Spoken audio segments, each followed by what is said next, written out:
حضرت انس بن مالک رضی اللہ تعالیٰ عنہ ارشاد فرماتے ہیں کہ نبی پاک علیہ السلام کے جب ایام وصال قریب آئے نا تو حضور مسجد میں آنا جانا کم فرما دیا تھا، کئی دن حضور تشریف نہیں لاتے تھے، تبھی علالت کے باعث۔ یہ بھی اللہ تعالیٰ کی قدرت کاملہ ہے۔ فرماتے ایک دن نا پیر شریف کا دن تھا اور فجر کی جماعت تھی، اور جناب ابو بکر صدیق نماز پڑھا رہے تھے۔ اچانک نا حضور کا دل کیا غلاموں کو دیکھنے کو، تو حضور نے نا حضرت عائشہ صدیقہ کے مکان کے حجرے کا پردہ سرکا کے نا تو غلاموں کو دیکھا۔ حضرت انس بن مالک کہتے ہیں نبی پاک نے جب پردہ سرکا کے چہرہ انور دکھایا نا تو فرماتے ہیں ہمیں یوں لگا کہ قرآن کا صفحہ کھل گیا ہے۔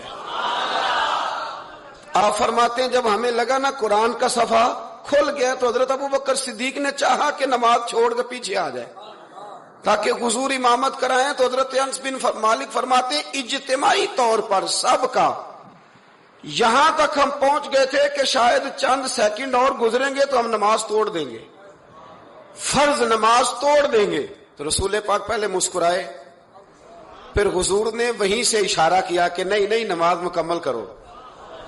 اب ایک مسئلہ شرعی یہ بھی سن لیں کہ نماز میں لقمہ وہ دے گا جو نماز میں شامل ہوگا۔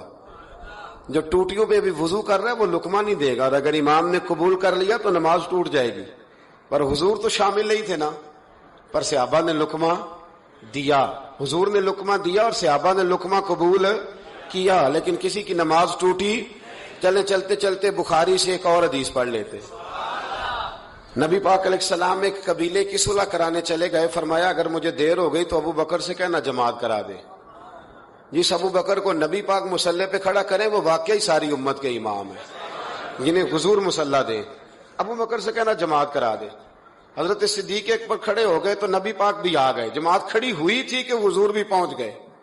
شارحین کہتے ہیں 3، 5 یا 7 صفیں تھی صحابہ کی، حضور جس صف میں جاتے صحابہ جگہ چھوڑ دیتے۔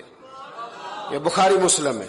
صفیں ٹوٹتی رہی پر نماز کسی کی بھی نہیں ٹوٹی، اور حضور پہلی صف کے پیچھے جا کے کھڑے ہوئے تو حضرت ابو بکر صدیق نے ایک قدم پیچھے اٹھایا، حضور نے اشارہ کیا چل پڑھا نماز پڑھا کہ میں تیمل ویکھاں، مینوں کعبہ بھول گیا آئی، بھول گئے نہیں سب صوم صلاتاں، ایک کو یار دا فکر پہ آئی۔